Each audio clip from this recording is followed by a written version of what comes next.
Novel Navigator. Chapter 211, Wish. The cheers filled the sports field as the race started with a loud bang. Straight from the starting line, Risa exploded into motion, her legs and arms moving in perfect harmony as she quickly took the lead. She had the greatest start, but then the ponytail-wearing girl on the line next to her started to catch up and took the lead with a burst of speed that left Risa in shock. She pushed through the pain and fatigue, trying to catch up, but it looked like she was just getting further and further. Soon, they reached the end of their turn, and the young men, before taking the baton, took a few running steps and then made the switch. Quill, after receiving the baton, started running down the straight track and noticed that the person running ahead of him seemed to be running like lightning, getting further and further away. However, the person on Marcus' team had perfect running form and was gaining ground on him quickly. While on the first 50 meters, the gap between them grew. But then Quill managed to push through the final 50 meters faster than any other and managed to gain a few meters on the leading figure. But he just shook his head and thought that winning was impossible. At the switch, Alice grabbed the baton and started running. "Go!" Quill shouted, but when he looked at the person who was running for Marcus' team, he knew that the race was over and they should fight for the silver place. "Go, Alice!" Laura and Raina shouted from the sidelines. Alice's ponytail bounced behind her, and she looked very focused, her beautiful face determined and confident.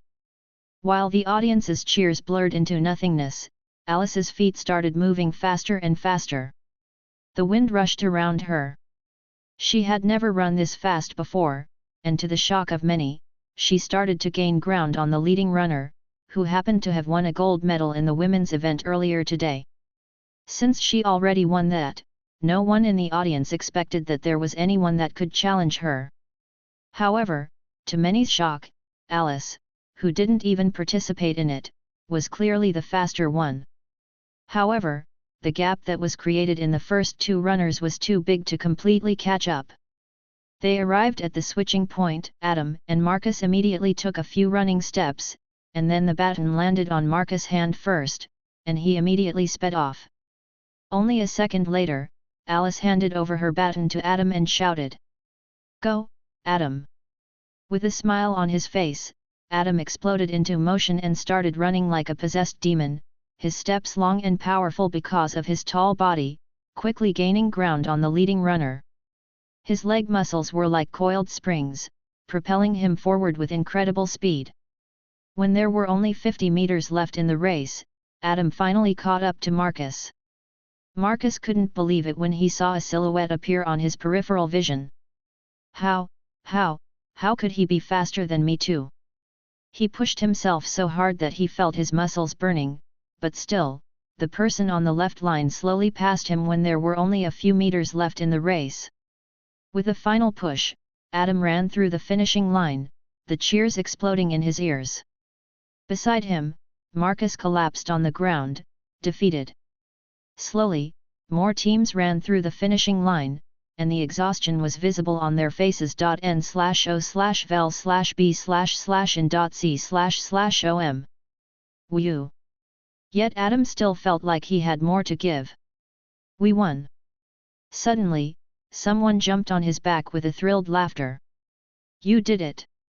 Alice's laughter sounded like a heavenly bell, bringing a smile to Adam's face. A short time later, Quill and Risa also arrived, truly shocked. They never expected to win.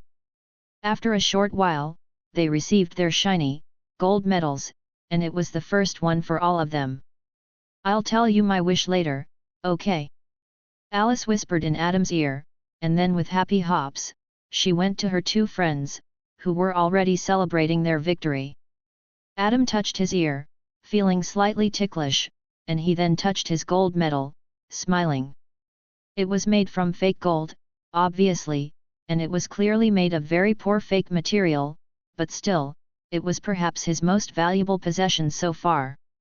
The night came over Navy Town. However, there were still students in the school's sporting fields, even though all the events had concluded.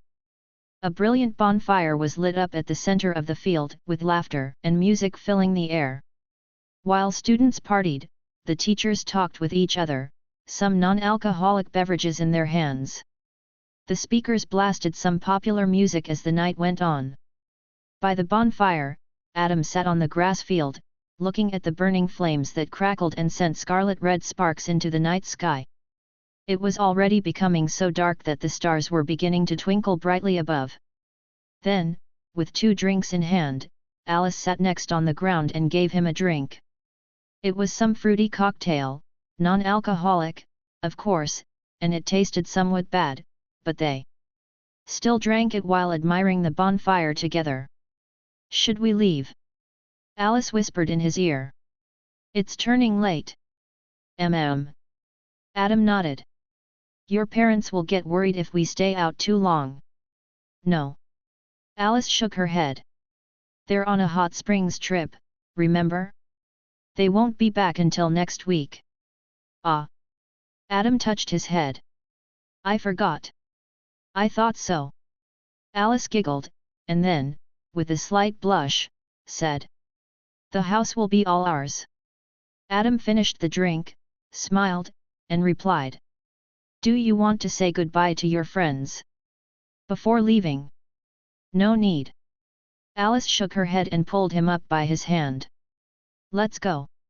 Adam looked at her with round eyes, and thought about what she would want, but he just shook his head as he thought he was most likely overthinking things.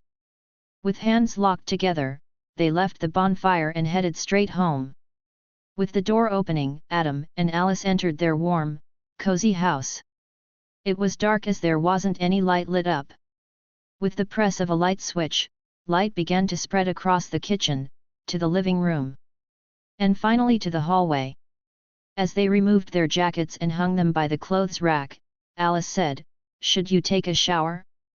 We've been sweating today quite bit." "I'll take one after you." I should." Adam let out a few yawns as it had been a long day, and then headed straight to the bathroom. After he was gone from the sight, Alice calmed down her racing heart, then steeled her resolve. With water rushing down from the shower, Adam stood under it, letting the warm water fall down his naked, toned body. He closed his eyes, trying to clear his mind of all the stress and worries of the day. The soles of his feet were slightly burning because of the whole day of walking around and running in those events. After the shower, he just wanted to collapse on his bed and fall into a deep, peaceful sleep. Because of the rushing of the water, he didn't hear the bathroom door open, and then, out of nowhere, 2 slender arms wrapped around his body. With the soft embrace, 2 soft breasts pressed against his back. Adam's eyes shook, and he didn't even have to turn away to know who it was. "I want my wish now," Alice whispered into his ear. Chapter 212, R18. Adam backed into a wall, his back touching the cold shower wall as the hot water continued to pour over him. Boldly, Alice pressed her naked body against his, wrapping her arms around him in a passionate embrace. She had slender curves that made her look small in front of Adam's well-toned frame. Then, her small, round breasts softly pushed against his chest, sending a shiver down his spine. The manhood of his body grew hard with desire. "Alice!" Adam nervously chuckled. Alice innocently tilted her head to the side. "What is it?" Adam had no words, and she didn't allow him to talk any nonsense as she immediately pressed her lips against his, silencing him with a passionate kiss. All the reasoning disappeared from his mind. He stopped caring what Sarah would do to him if she found out. He stopped caring all about that. N/O/vel/b/jn.c//om. With his strong hands, he grabbed her by the buttocks, causing her to let out a small moan, and then lifted her up from the ground as if she weighed nothing at all. While the kiss continued to intensify, she wrapped her legs around him and lost herself in the moment. He put her gently against the shower wall while their tongues wrestled with each other in a passionate dance. The water from the shower head poured over them, causing the steam to fog up the glass door. After the kiss ended, Adam looked at Alice's face. He couldn't recognize it anymore as her eyes were unfocused with desire, almost like there was a heart-shaped flame burning in them. Her blush spread from one cheek to another, and she was breathing and moaning heavily with passion. She was basically sitting on top of his manhood, grinding against her honeypot, both twitching with anticipation and ecstasy. "Do it!" she whispered weakly, her voice barely audible over the sound of their heavy breathing. Adam's throat tightened with a gulp, and then he guided his manhood into her, and while the tip disappeared into her warmth, they both moaned in pleasure. She already came once, her legs twitching in pleasure. His manhood pushed deeper into her warm tunnel, soon reaching a weak obstacle before breaking through with a final thrust, sending them both over the edge into euphoria. A few droplets of blood dropped from the tunnel but vanished into the heat of the moment.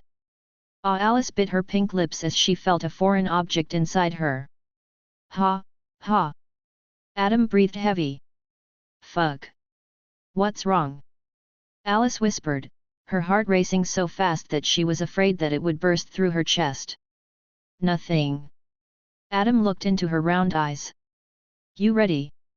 "Ready for what?" Alice asked with a whisper, a smile coming to her lips.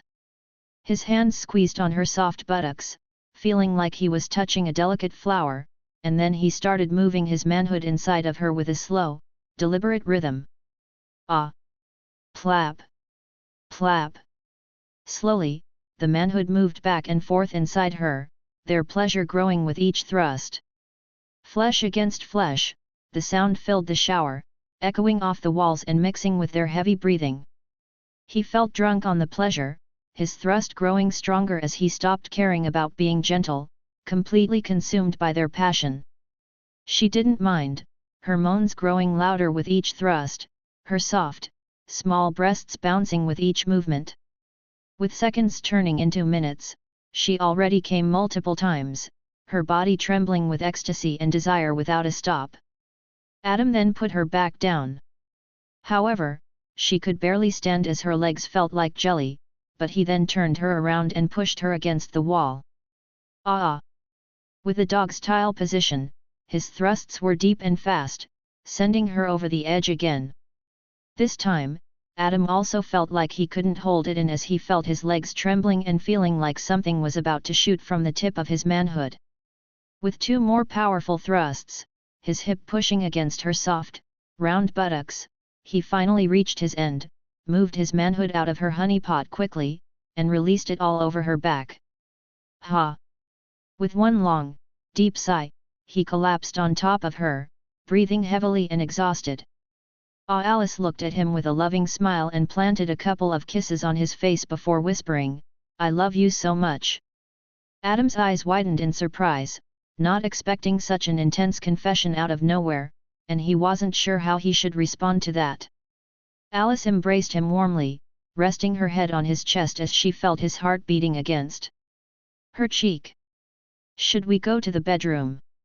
she asked shyly. Yet." Adam smiled, lifted her up in his arms, and carried her to the bedroom while her giggles resounded across the empty house that only belonged to them for today. They went to her bedroom, and it was very tidy and cozy. The bed was only for one, but Adam didn't mind squeezing in beside her. She pushed him down on the bed and sat on his lap, a playful smile on her lips. "Back at the shower, you had your way with me, now it's my turn." With her hand, she guided his already hard manhood to her honeypot, then slowly inserted it inside her. She let out a couple of moans and then lowered her buttocks, fully taking him in. Adam just watched as she started bouncing up and down like a rabbit, a pleasure filling her face as she rode him with increasing fervor. A small smile played on his lips, quite enjoying seeing her like this. The bed creaked underneath them, and if there was anyone else on the house, they would exactly know what was happening in this bedroom. He sat up and started licking the pink nipples on her soft breasts, savoring the sweet taste of her that tasted better than any candy he had ever had. Plap, plap, plap. She wrapped her arms around his neck, and bounced on his lap, moans of pleasure escaping her lips as she rode him, the rock-hard object making a mess inside her with each thrust. In, out, in, out, in, out. Ah ah ah. With the rhythm of their bodies in sync, they neared the ultimate climax, and it almost felt like their bodies were melding into one. Alice looked up at the ceiling, her eyes filled with pleasure and desire and her tongue tracing circles along her lips. Adam gritted his teeth in ultimate pleasure, grabbed her by her soft buttocks, and helped her to move up and down on his lap as they finally reached the climax. Knowing his limits, Adam quickly squeezed at her buttocks and lifted her up, the manhood leaving the warmth of her body. He immediately released another wave of white substance, this time splattering across the bedsheet and her stomach. The same thing happened with Alice, who moaned in ecstasy and released a soft whimper as she reached her climax. Panting and exhausted, Adam fell on his back on the mattress, and Alice collapsed right on top of him, her body still tingling with pleasure. With a smile on her face, Alice felt extremely comfortable and felt her heart swell with happiness. She also started to feel sleepy, the exhaustion of the day finally catching up to her. With a whimper, her breathing turned steady as she fell apart. Adam looked at her, smiled, and covered her with a blanket. "Hira, close the lights," he whispered, and as the lights faded away, he snuggled under the same blanket, hugged her naked body, and then closed his eyes, also falling asleep into the best sleep he had, perhaps ever. Chapter 213, Bold and Panic. The light of the morning burst through the window, and the golden glow of the rising sun filled every inch of the bedroom. In the bed, under a single thin blanket, lay two naked figures, their bodies intertwined in a peaceful embrace. While they were still sleeping, a phone suddenly began to ring on the nightstand next to them. Alice, still half asleep, took the phone from the nightstand, accepted the call, and placed it against her ear. "Yes. Alice, are you awake?" "Mom." Alice rubbed her eyes and answered. "What time is it?" "Way in the morning." Sarah's voice came from the phone. "What did you do so late last night that you were still sleeping?" Alice's eyes slowly widened open, and she turned to look at the bed, blush returning to her face. "Nothing." With eyes still closed, Adam was peacefully sleeping beside her, naked like when he was born, but the thin blanket still slightly covered him. She sat back up in a hurry, and then felt slight soreness in her lower region from last night's activities. "Ouch! Ouch!" Sarah said from the other side of the phone. "What happened?" "I accidentally bumped my head on the nightstand." Alice cooked a quick excuse and nervously laughed. "How's the hot spring trip been?" "Horrible!" Sarah shouted. "There was a downpour yesterday, and since the hot springs were outside, we couldn't use them. It looks like we have to return early, so we'll be back at home in about an hour." Alice blinked in surprise, not expecting their trip to be cut short, and then felt a slight panic. Oh, I see. I need the house to be clean by the time we're there." "Wake up that fool Adam or just plug the cable of his VR pod to help you." "I'll do that." Alice chuckled nervously. "Have a nice trip back." "Thank you, my dear daughter." With that, the call ended. "Adam." Alice shook him by the shoulder. "Adam." Adam's eyes fluttered open, and sleepily asked. "What is it?" "Mom and Dad will be back home in an hour." Alice stood up from the bed and quickly ran to the wardrobe to put on some clothes. "We'll need to clean everything." She then sniffed the air and felt like the scent of yesterday's lovemaking was still lingering in the room. With panic, she opened the window and rushed out of the room. "I'll leave my room to you, I'll clean the shower." Adam sat up to the edge of the bed and rubbed his eyes. "They will be back in an hour? I thought their trip would take a few days longer." "Something happened." Alice's shout came from downstairs. "Hurry, clean, clean." Adam let out a yawn, removed the bed sheet, and while dragging his feet behind him, walked towards the bathroom to put them on the washing machine. However, at that moment, Alice saw what he was about to do and asked, "What are you about to do?" "Put these on the washing machine," Adam asked as these bed sheets were sticky with their love substances. "The stains will remain," Alice shouted. "We must burn them." "Yeah, burn." Adam looked at her with a twitching lip. "Yeah, burning is definitely less suspicious. I'll throw it in the trash, all right." "What if my mother checks the trash out?" Alice asked. "You know how serious she is about cleanliness. I don't think she is going to dig through the trash," Adam said with a smile. "I'll throw these to the garbage cans outside, all right." Alice nodded, but then her eyes looked down at him and she bashfully said, "Perhaps you should put some clothes on first before going outside." Adam looked down, wryly smiled, and returned to his room to get some clothes. With a chuckle, Alice shook her head and went back to cleaning the shower. The seconds went by, minutes flew past, and soon the hour was up, the house looking as clean as ever, and there wasn't a speck of dust in sight. Alice, still nervously, did some final cleaning on her room. She was afraid of her mother as she had crazy instincts that could sense even the tiniest imperfection. She was afraid that she would find out about what transpired last night. At that moment, they heard a car roll down to their gravel driveway. Adam peeked from the window and saw that they had arrived, still inside the car chatting about something. "They've come." Adam chuckled and walked over to Alice, who was waiting by the front door like a nice daughter. "Relax, you're tense." "I am trying," Alice nervously said.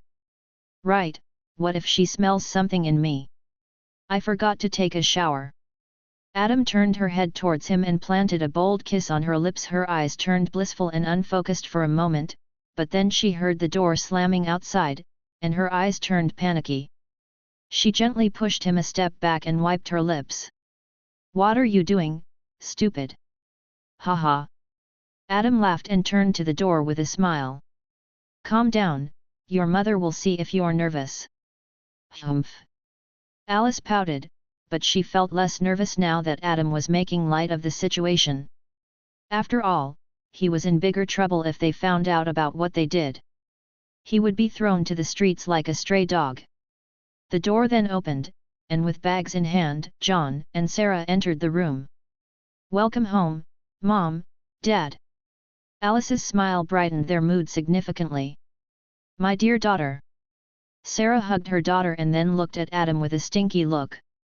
"A face I thought I would never see again." "Welcome back." Adam smiled. John nodded and looked around the house. "You guys cleaned the kitchen and living room?" "You didn't need to do that." "Humph, Alice must have done everything." Sarah looked at Alice with a pride. However, a flash of surprise came to her eyes as she noticed that Alice had already grown head taller than her, and seemed more mature, looking like a proper young woman.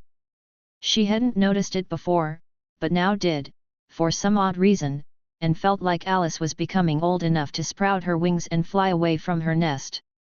"Actually, Adam helped me," Alice said with a smile. While Sarah ignored that, John nodded as response. After taking off their shoes and jackets, they wanted to take their bags back to their room as they didn't want to leave them by the front door.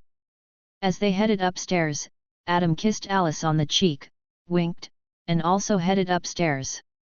"Stupid." Alice playfully pushed him on the back, her cheeks swelling into a pout.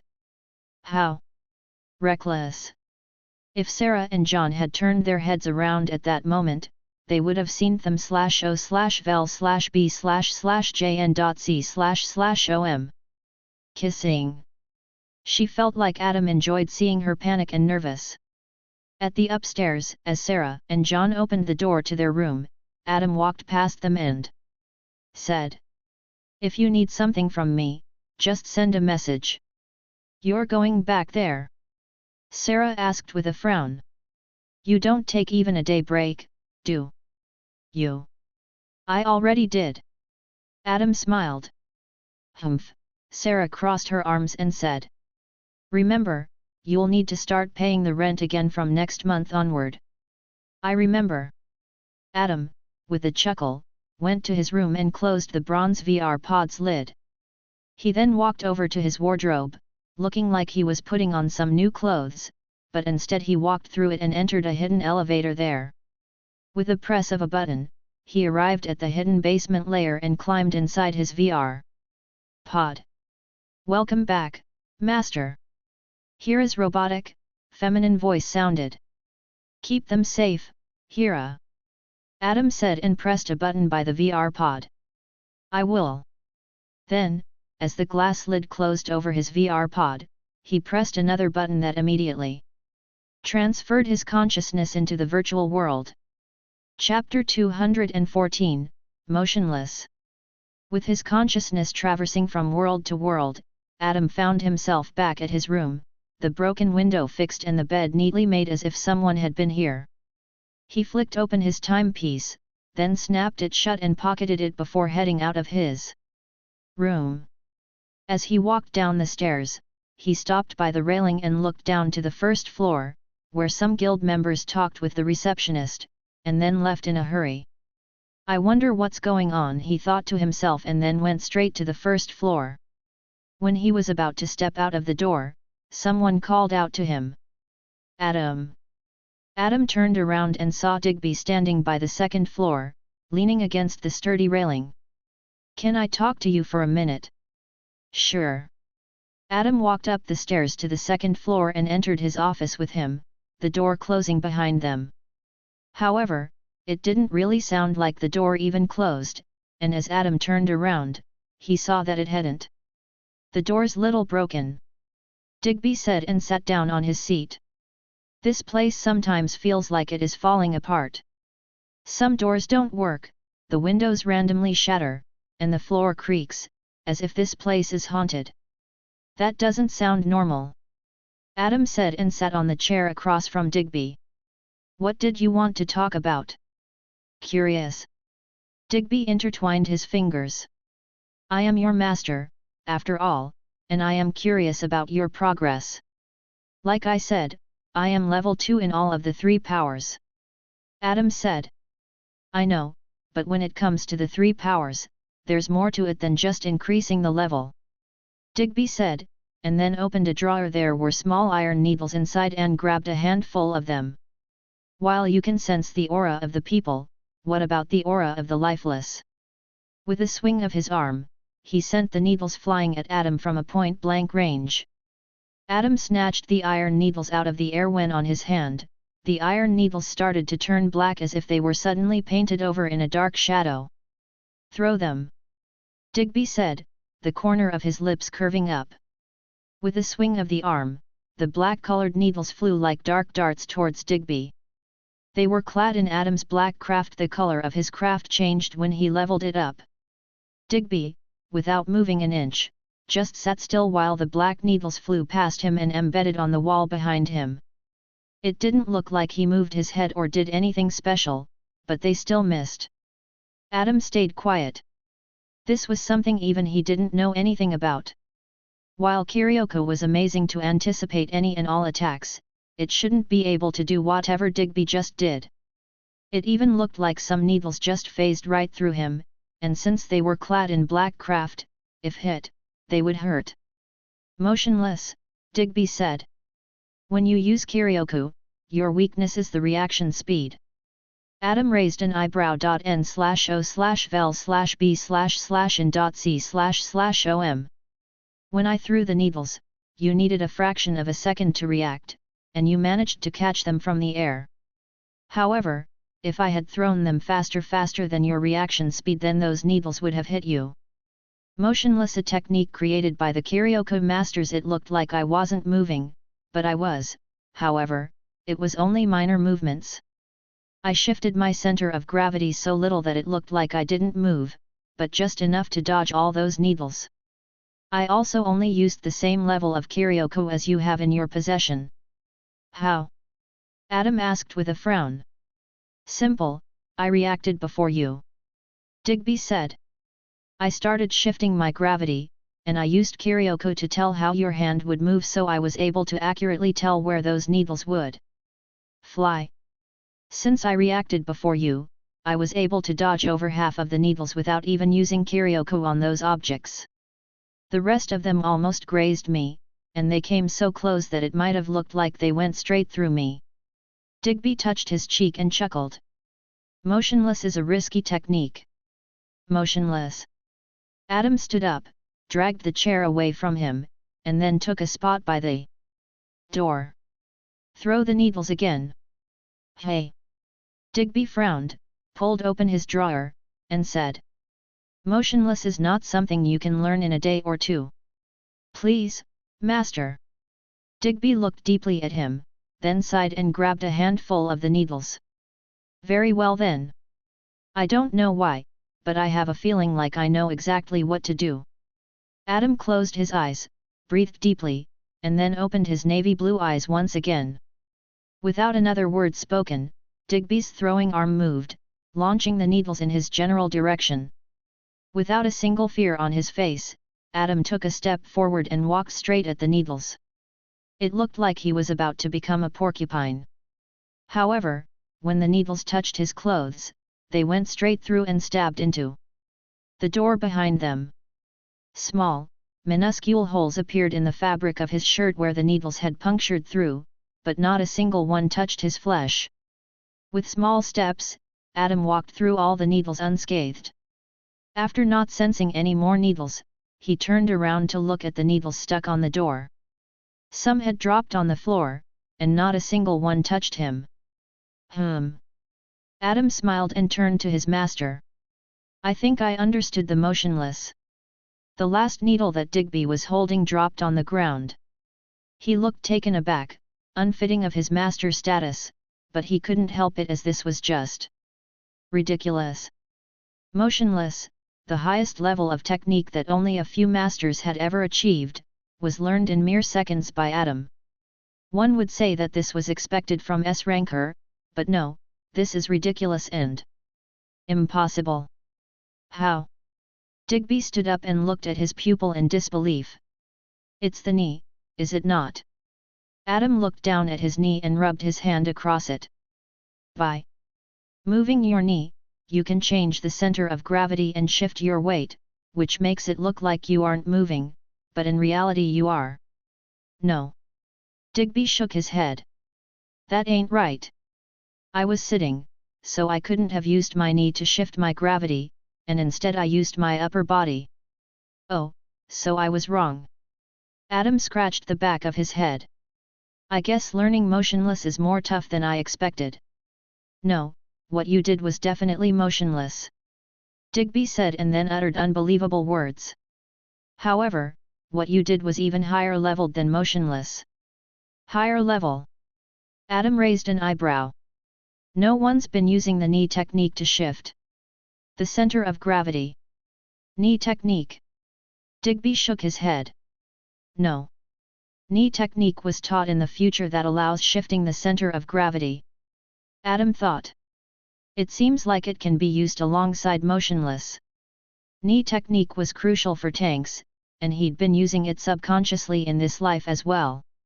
It allowed to redirect, avoid, and absorb incoming attacks. While it was a pretty common technique for Adam, in the eyes of Digby, he looked like an unfathomable monster. Because he was now the first person to use knee technique in this timeline. Chapter 215, Red Apple. Splash! By a hallway of windowless doors, a young man dipped his floor scrubbing brush in a bucket of soapy water and then started cleaning the dirt and sand off the floor. Back and forth the floor scrubbing brush moved in rhythmic motions, erasing any trace of dirt or grime from the floorboards. After it turned dirty, he dipped the brush in the bucket of water, cleaning it off before continuing. Hey, Donald! Donald stopped for a moment, and without turning his head around, he continued scrubbing the floors clean. What is it, Nico? He asked and then came across a spot of grime on the floor that refused to come off. Gritting his teeth, he scrubbed harder, but it still refused to come off. Eventually, he took out a sponge, crouched by the spot of grime, and started scrubbing it with hands until it finally faded away. "You're still on cleaning duty?" Nico asked with a frown. "Yes, it wouldn't be a punishment if I didn't have to work hard," Donald replied with a grit on his teeth. After the tutorial, they entered a carriage that took them to the wall city of Ebonreach and joined Tier 3 guild there. While they were happy to get a guild, it was a guild that didn't treat the rookie mercenaries that well and forced them to do all sorts of cleaning tasks. It greatly hindered Donald's and Nico's progress and training, both of them still stuck in Order Giver.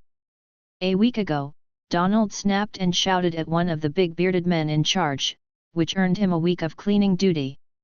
"Well, I heard some news on the streets." Nico leaned on the wall. "A word has been spreading that S-Ranker has come to the city." "S-Ranker?" Donald raised his head. "Is it him?" "Most likely," Nico said. "After all, his guild is also here. I wonder how strong he has become." Donald thought out loud while staring at the dirty bucket of water. "I wonder how strong Ramon, Hannibal, and the rest are as well. Are we behind everyone?" "Don't think like that," Nico said. "Once we become Beyonders, we can abandon the cleaning duties for good. We will be allowed to travel out of the walls. Take this." Donald handed him the floor scrubbing brush. "Cover me for a second, will you?" "Where you going?" Nico asked. "If they see me cleaning for you, your punishment will become even worse. You might be forced into latrine duty for a month." "I'll be back in just a second, I'll go for a smoke." Donald opened a door that led to the balcony and leaned on the railing, taking out a cigarette from his pocket. While the carriages wheeled down below the balcony, he lit up the cigarette and placed it between his lips, taking long and powerful drags before exhaling a cloud of smoke into the cool air. The dark clouds gathered across the sky as if it were about to rain at any moment. "It's already been a year since the tutorial." Donald shook his head. "Others must be doing much better than I am." By the blind sea, a black-sailed ship crashed against the tall waves without any fear. The rough-looking pirates on board rushed to secure the cargo before it was lost to the storm. Some of them slipped as the waves sent them tumbling across the deck. "You maggots, tie the cargo properly!" Iman screamed. "If any of the cargo happens to fall overboard, I'll have you all keelhauled." With fear being a strong motivator, the pirates worked twice as hard to secure the cargo, and it was done successfully just in time as a big wave crashed against the side of the ship, sending a shudder through the entire vessel. Some of the pirates hit their heads and actually died as their skulls cracked open upon impact. "Humph!" Iman turned around and entered the captain's quarters.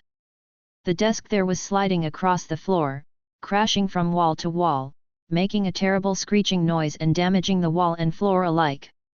While that happened, a scrawny-looking young man was standing by the corner, holding his arms straight with 2 buckets of water on his hands.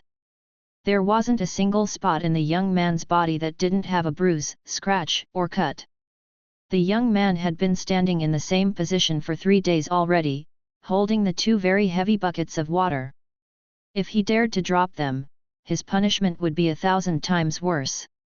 Iman looked at Seth with a scoff and then stopped his desk from moving any further as it was about to slide straight at Seth and crush him with its weight. Seth's eyes looked unfocused, not looking like he was really alive either. "Drop the buckets and go help your crewmates," Iman said. Seth let go of the buckets immediately, and they fell on the floor, spilling their contents everywhere. Without another word, Seth left the captain's quarters and entered the stormy outside. Iman leaned by the doorway and watched as Seth struggled against the raging winds and rain to help his crewmates secure the sails. While he'd been training Seth with pain and torturous methods, he hadn't heard a single word of complaint from him. A perfect slave. Iman chuckled. n/o/vel/b/in.c//om. "Hey, that bastard stole my food!" Shouts reverberated across the streets as a group of angry-looking men clearly looked for someone in these dark streets. However, they couldn't find them. Hiding behind a corner, Ramon carried a bag of apples looted from the market, a few laughs escaping his lips.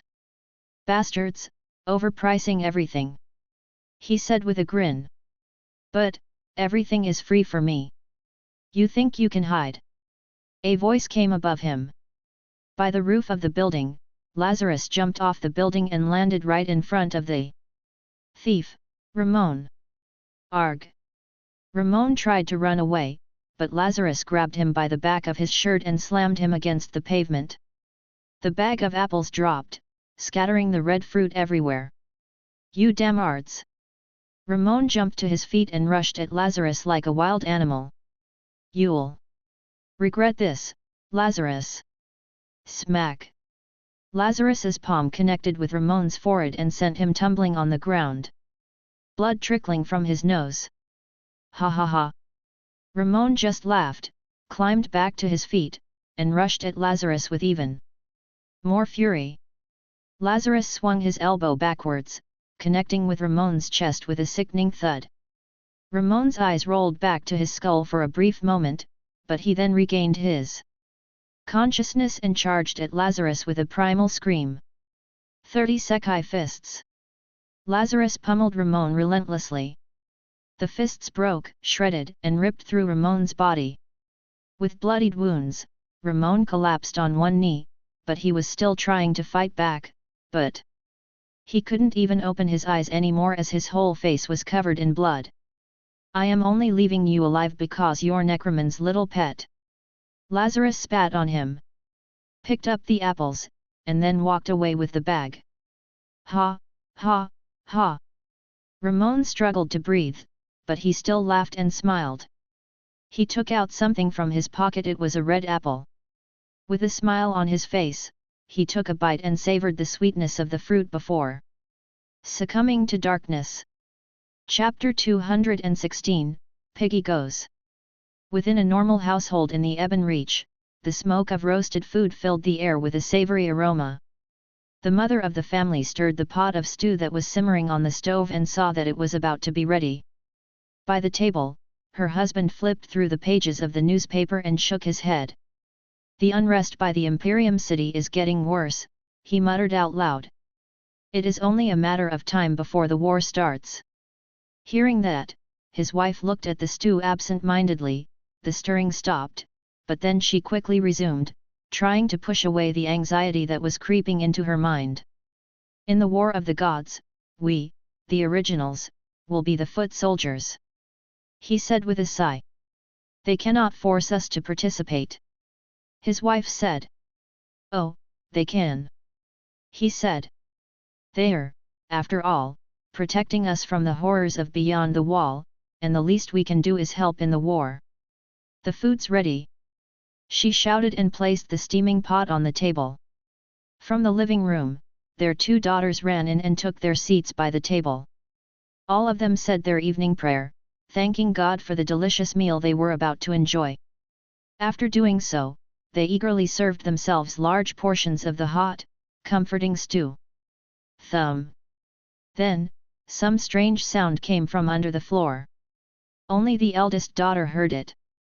"Did you hear that?" She looked around in confusion. "Hear what?" Her father didn't hear a single thing. While others were confused, the floor by the table cracked as if someone was hitting it below the ground, and then it broke apart.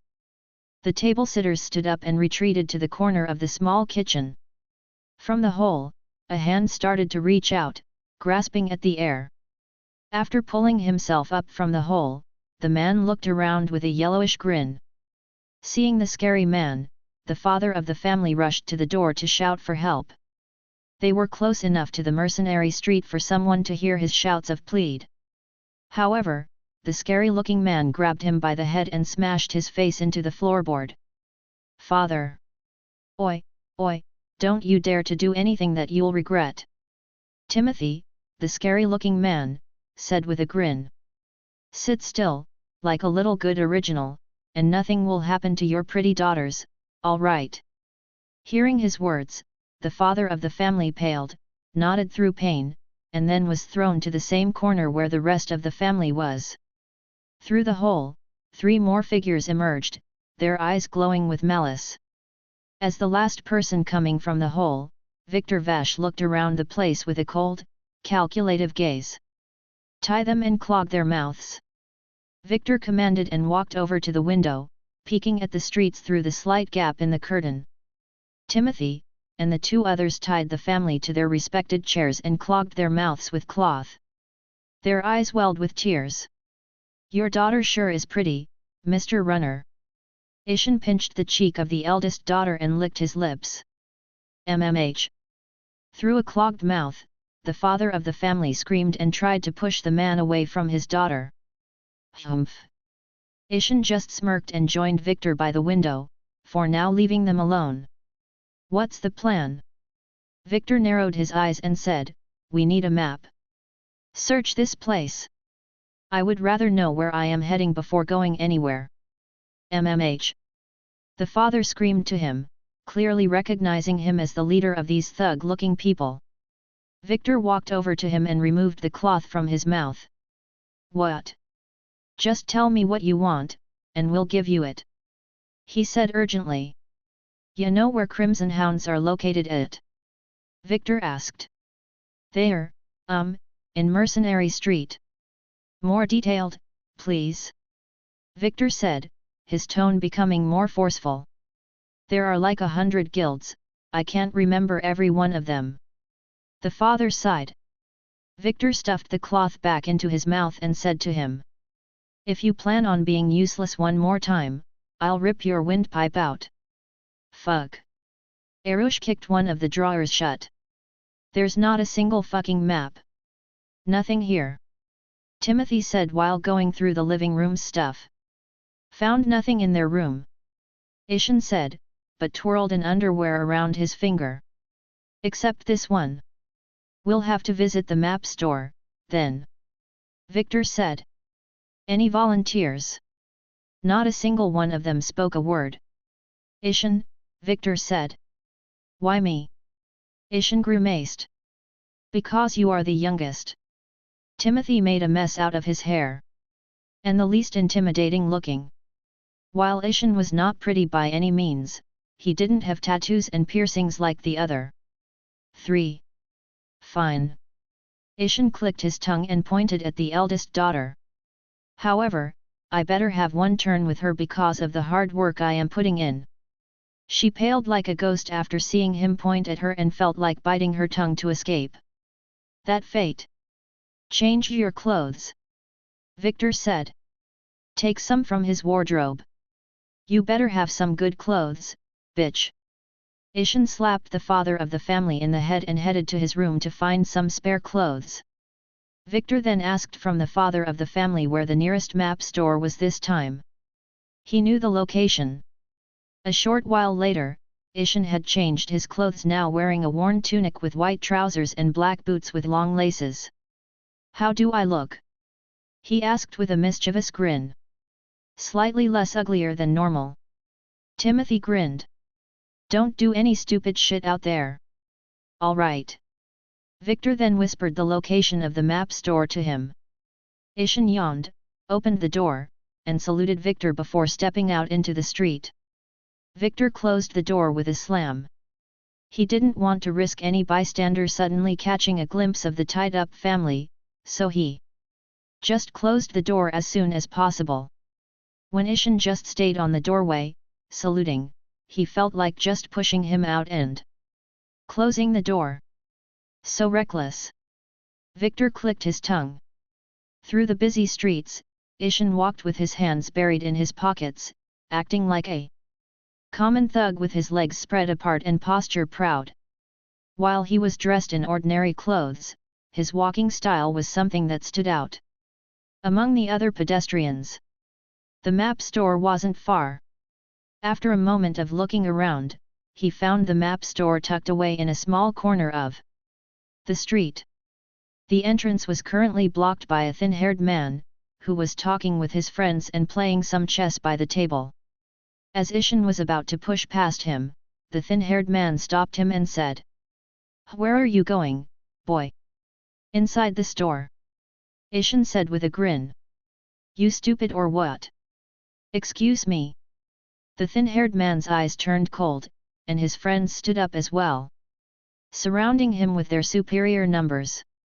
You heard me. Ishan grinned. You still have a chance to walk away, Scarless. The thin-haired man said coldly. Or you'll leave here with a permanent reminder of your stupidity. Oh, Scarless. Ishan pulled up his shirt and revealed a network of scars crisscrossing his torso.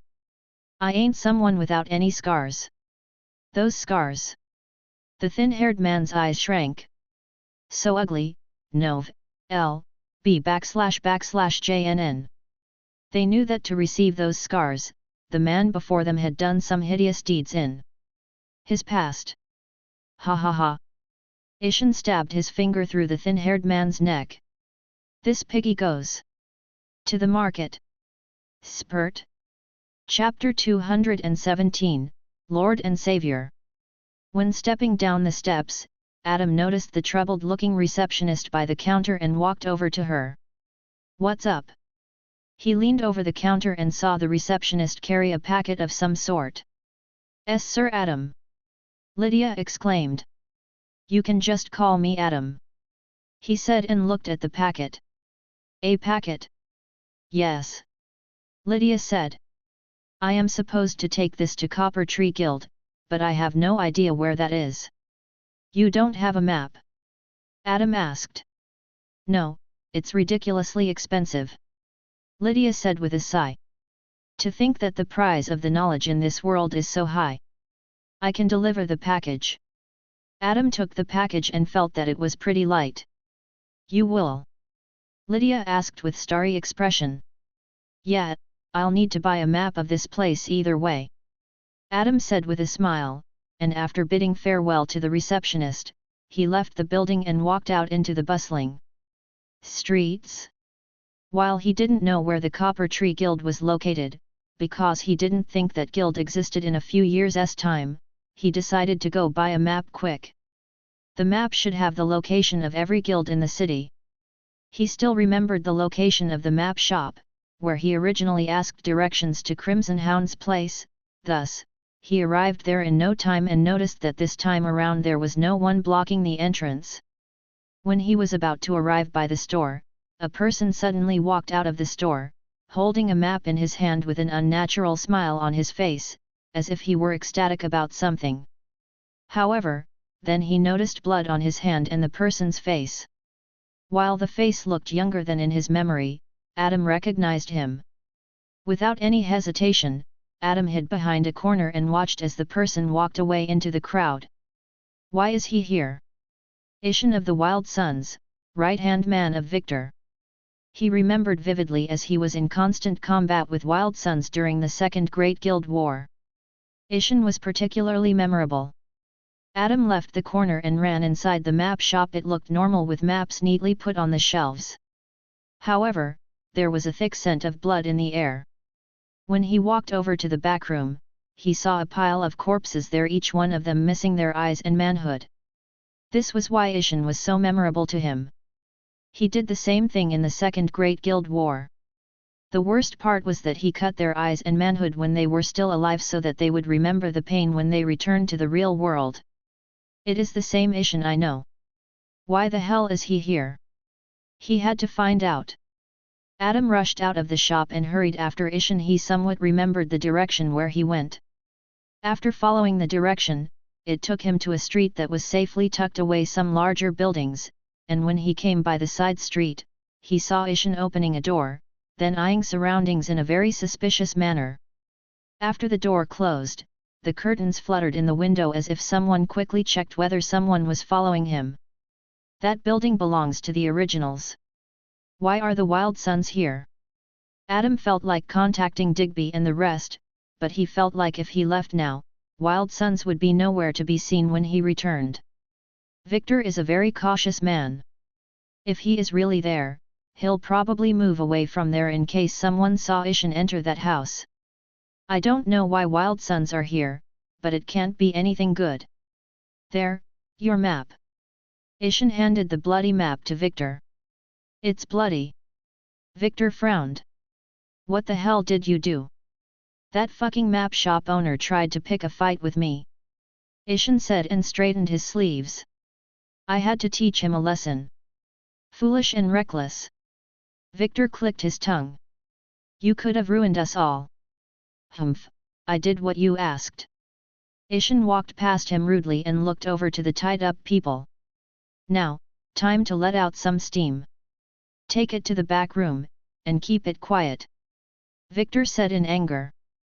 This is a delicate operation, and you need to act accordingly.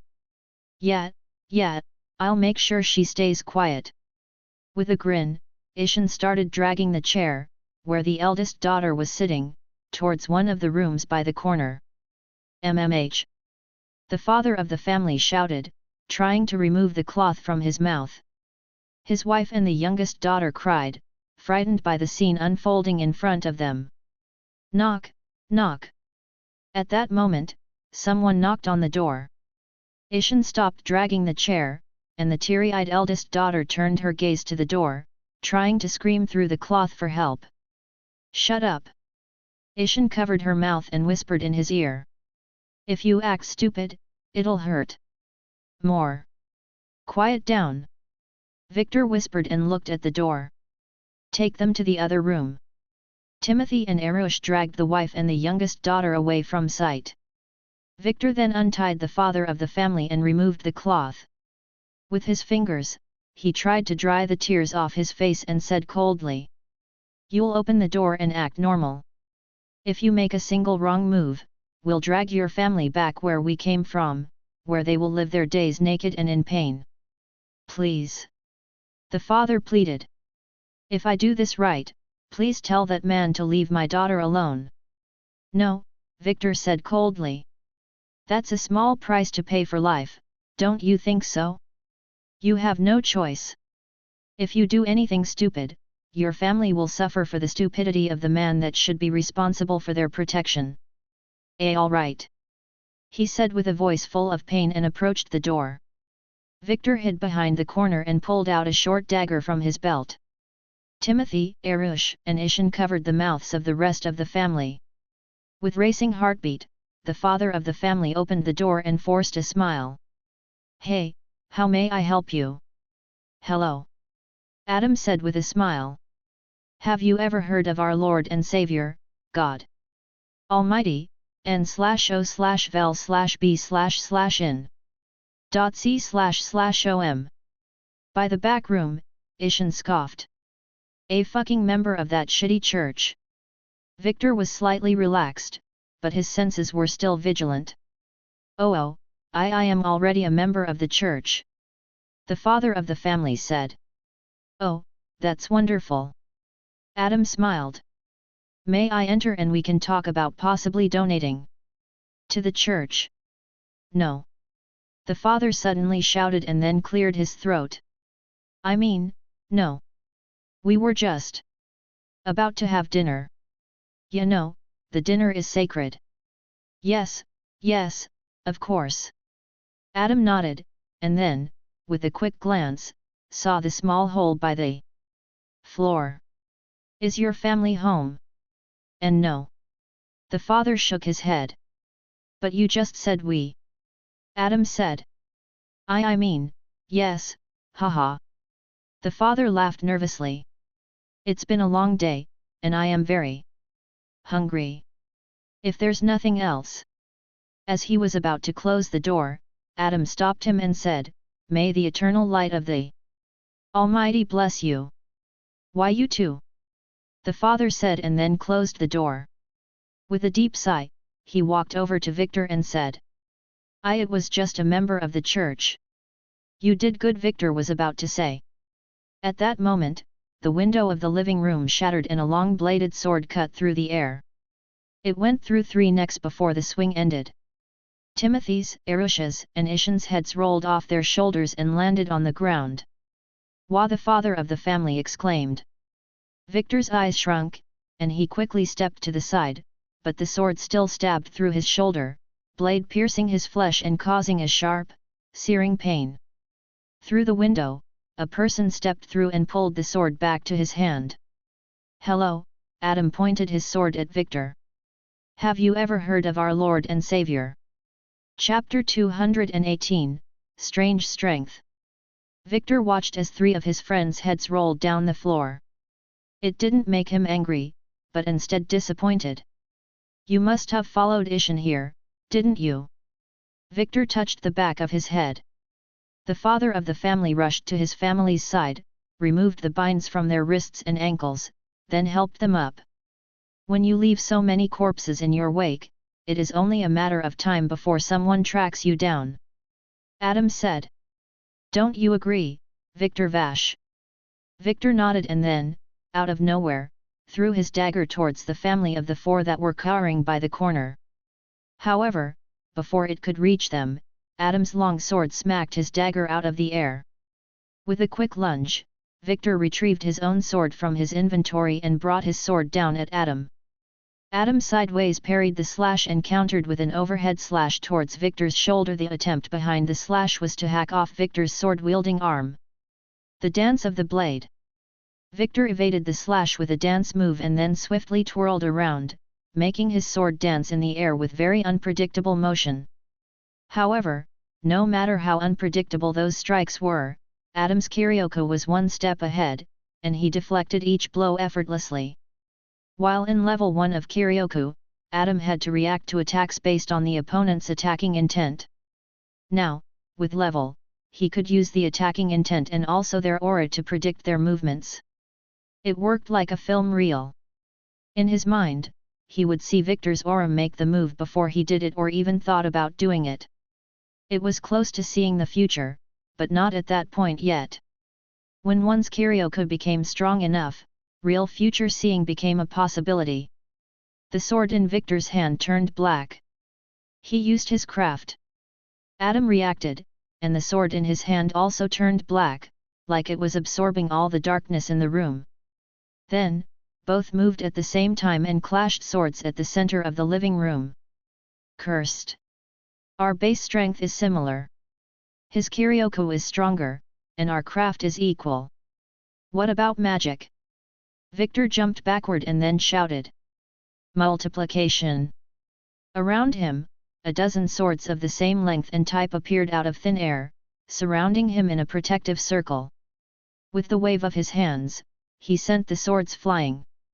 Half of them went towards Adam, and surprisingly, the other half headed straight to the family of the 4. Why are you bothering them? Adam frowned. With the back of his shirt ripping open, 8 petaled wings sprouted from his back and blocked all the flying swords before they could reach the family of the 4. Those swords harmlessly fell on the ground and vanished like the avatars upon death. Wings? Victor asked in shock.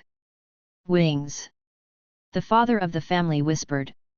Angel wings. The rest of his family was equally amazed. Those wings looked exactly like the ones they used to see on the picture books they read every night before bed. Apparently, the author of those picture books managed to catch a glimpse of an angel, and that inspired him to make his illustrations as accurate as possible. Victor took a step forward, planning to make his move, but then he heard sounds coming from outside. It sounded like metallic footsteps. The guards are here. He clicked his tongue. Adam retracted the wings back to his body as those were too big and would make moving inside this cramped house impossible. With a long step, he swung his sword at Victor. It got blocked. He accepted the defeat in that clash and tried a different tactic. Instead of going head-on, he circled around Victor to attack from behind and stabbed his sword towards his back. With backward slash, Victor parried the attack and brought his sword towards Adam. But then Adam's sword changed trajectory and made a small cut on his waist. It was a small but significant wound. Victor silently backed off. He doesn't have any attacking intent. Victor's level of Kiryoku was only level 1. While he hadn't done his promotion test, he was of grandeur rank level of strength. He wasn't as powerful as he would become in the future. As Adam rushed forward with his sword swings, he pushed Victor back with each clash. He was suffering greatly, with more and more scratches appearing on his arms. Go, kill him! The family of the four cheered him on. Yet, even though he was clearly losing, Victor's expression didn't change. He looked cold, and impassive. Nov. L. B //JNN. Are you done? Victor asked. What? Adam's brows furrowed, and when their swords clashed, the sword surprisingly slipped off Adam's hand and flew across the room. Victor placed his sword by his throat and said, "Your swordsmanship is rudimentary." Adam jumped backwards and pulled his long sword back to his hand. That short clash made Adam's back drenched with cold sweat. It looks like he didn't slowly evolve into the monster that he was in the future. He was already a monster at this very moment. Victor was the strangest person to have ever played Mortal Online. It was because it was impossible to gauge his strength. When one reached Royal Mercenary, the leveling up system changed to percentages, and that system was pretty perfect in telling how strong the player was. However, when it came to telling Victor's strength, the system was confused. In the end, he was at the peak of Prime Mercenary during the Second Great Guild War, but he was able to easily fight against royal princes and give Grand Lords run for their money. So, why was he only Prime Mercenary when his strength was greater than that? It was because his strength was ever-changing. At one time, he could defeat even the mightiest of foes, but the next day he could struggle against minor opponents. I would like to end this fight, but I guess we're out of time. Victor saw people moving outside the house. He then sheathed his sword, looked at Adam, and said, "We'll have to continue this another day." With that, he jumped inside the hole where he came from and, like a shadow, disappeared. Adam slowly sheathed his sword and frowned deeply. "Thank you, sir, for saving my family." The father of the family shook his hands with tears rolling down his face. "Without you, my daughters would have been." His wife and the daughters were crying by the corner of the house, relieved, but still in a fear. It didn't feel like they were out of harm's way yet, knowing that one of them escaped. "The guards are here, tell them what happened," Adam said and started to walk towards the hole. "Where are you going, good sir?" the father of the family asked curiously. "I am going to go chase him, of course," Adam said. "I know a person that needs avenging." "You're going after him?" they exclaimed. "Yes, this world will be in a way better place with him gone," Adam said, then nodded towards the family before hopping down to the hole. With that, the door of the house slammed open, and guards entered with their weapons drawn. Chapter 219, Adam vs. Victor. After crawling through a tunnel that spanned several kilometers, Victor returned back to the surface covered in dirt and sweat. The entrance of the hole was around 500 meters away from the wall, and they dug for several kilometers. It was a long and important operation, but it horribly failed. Victor walked over to a dead-looking tree that was the only tree in sight. There were 3 horses and 1 black camel tied to the tree. He untied his very own black camel from the branch of the tree and hopped on it to start his return journey. At that moment, he heard some strange noises coming from the hole near him. It sounded like someone crawling.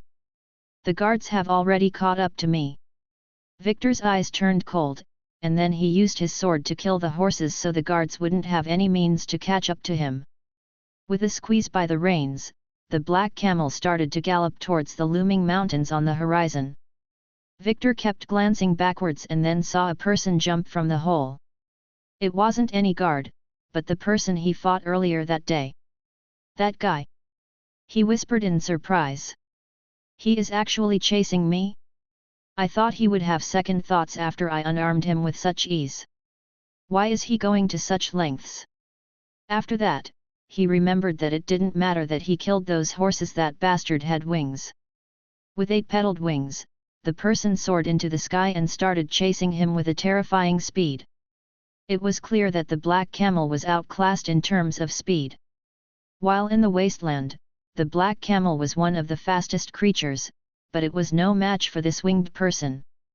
However, in terms of endurance, the black camel might come out ahead, but Victor doubted that it would be enough to make up for the speed difference.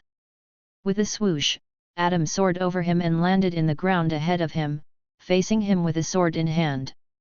Victor pulled on the reins, but it wasn't enough to stop in time as Adam slashed through the black camel's legs. The black camel fell forward, and Victor quickly hopped off and then rolled out of the way of the falling animal, narrowly avoiding being crushed underneath it. At that moment, Adam leaped over the dead black camel and smashed his sword at Victor. Victor quickly drew his sword, then tried to parry the heavy strikes, and he was somewhat successful, but he stumbled and lost his footing on the uneven ground. With a lunge, Adam rushed back at him and swung his sword without stopping. Victor matched his energy, and their swords clashed together with a loud clang. It was constant clanging as their swords clashed hundreds of times in the span of the minute. Under the scorching sun, their fight raged on, both fighters showing no signs of backing down.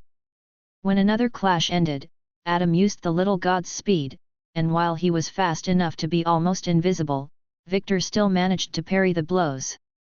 Clang, clang, clang.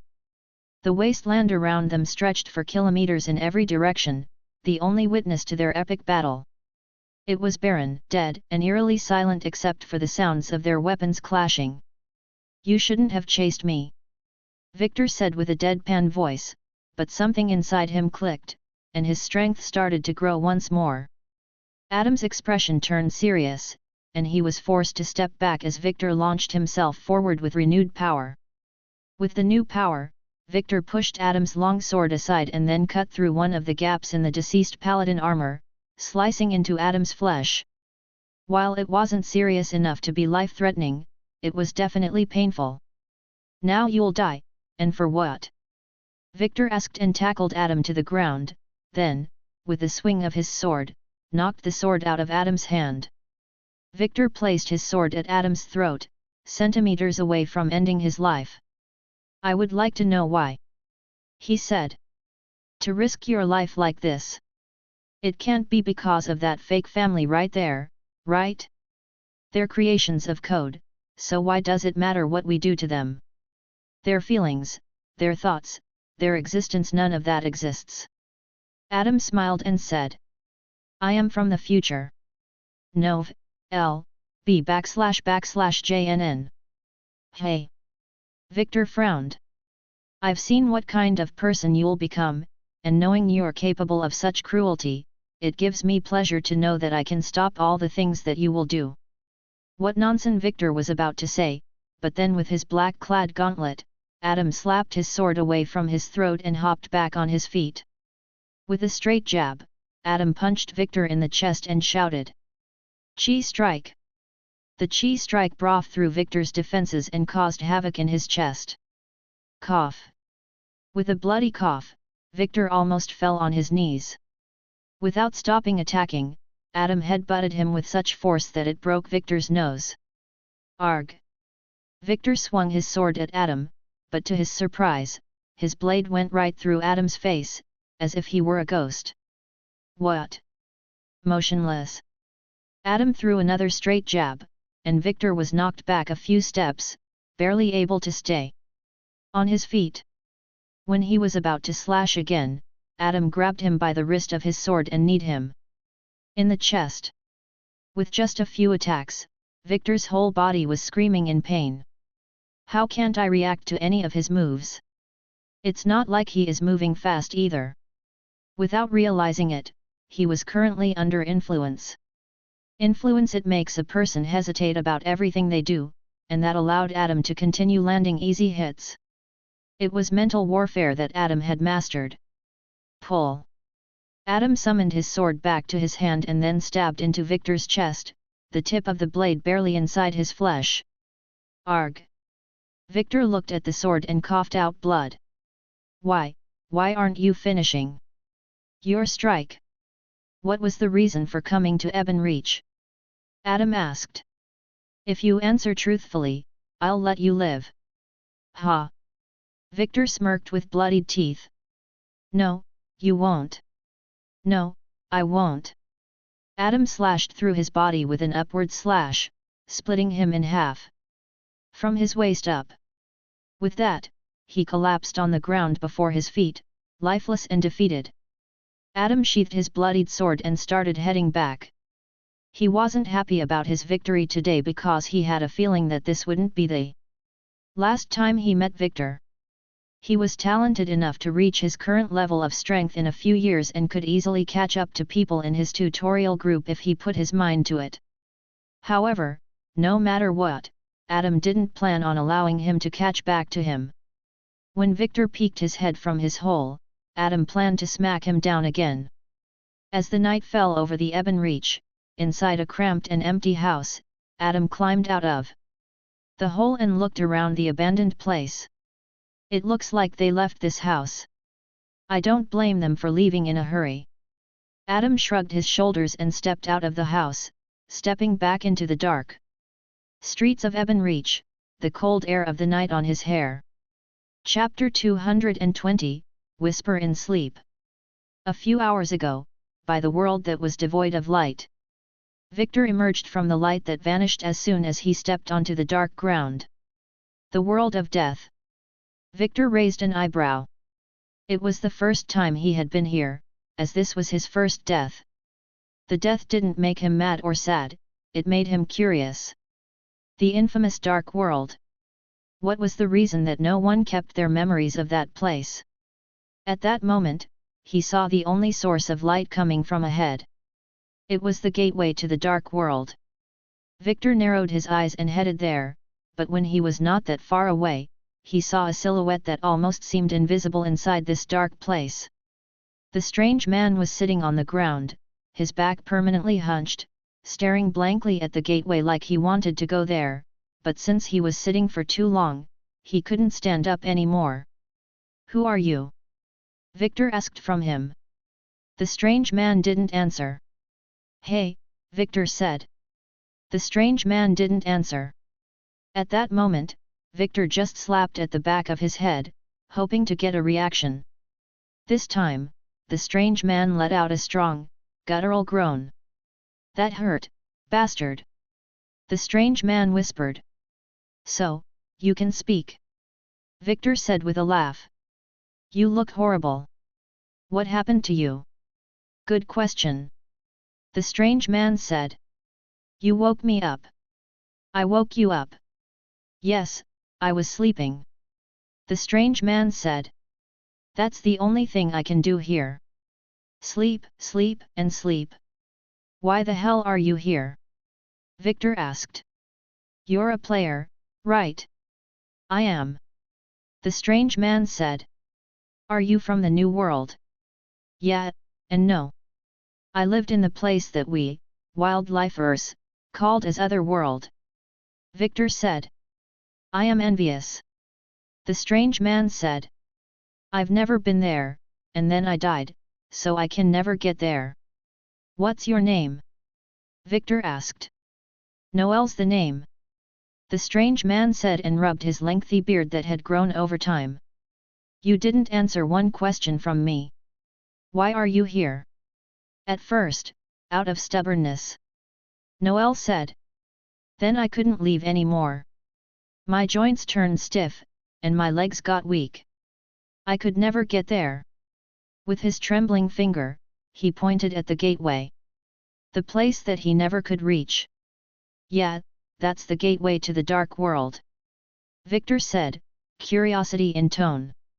"By the way, have you seen 3 people come here before me?" "I was sleeping," Noel said.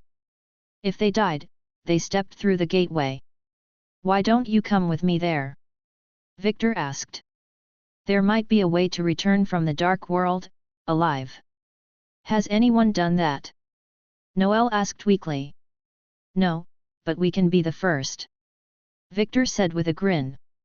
"Foolishness." Noel tried to stand up but couldn't. "I can't stand up. I need your help." Victor grabbed him by the shoulder and yanked him up, but Noel stumbled and almost fell down, but Victor caught him just in time. "You need a little bit of foolishness in your life sometimes," Victor said with a grin. "Let's go then," Noel said weakly and started stumbling towards the gateway. With a couple of steps, they went through the gateway and vanished from sight on the other side. The fabled dark world awaited their arrival. By the Copper Tree Guild, the receptionist walked to the front door and checked the dark sky with its sparkling stars and hovering moon. It was midnight and time to close the door. As she closed the door and was about to lock the door, a person ran to the front steps with a package in hand. "Sorry, we're closed for tonight," the receptionist said and was about to twist the key in the lock. "I have a package for someone." Adam read through the text on package. Name Tommy Loyald. "Oh, for the guild master." The receptionist opened the door and looked at the package. "I can't let you enter this late, but I can hand it to him first thing in the morning." "Sure." Adam handed over the package and watched as she closed the door afterwards.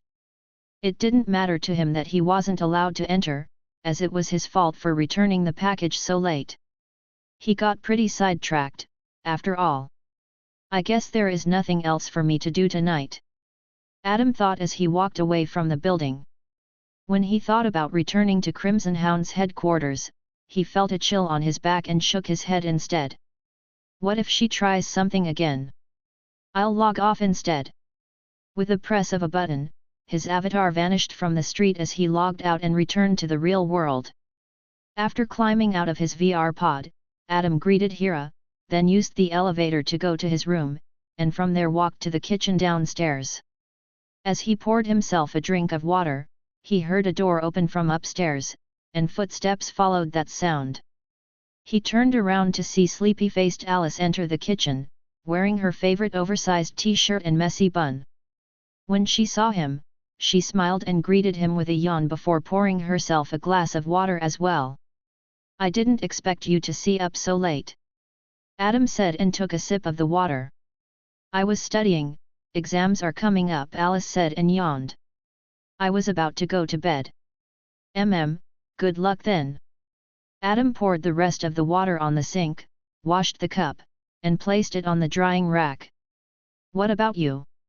Alice asked. "I thought it would take another few weeks before I can see you again." Adam shrugged his shoulders. "I felt like getting some real air." "Real air?" Alice looked out of the window. "It's dark already." "I know," Adam replied. "I just felt like taking a jog for fun." "It's dangerous," Alice said with worry. "I heard that there have been some shady individuals lurking around Navy Town lately." "Oh, again?" Adam raised an eyebrow. "I remember John talking about that a long time ago." "Yes, we were talking about it at school," Alice said.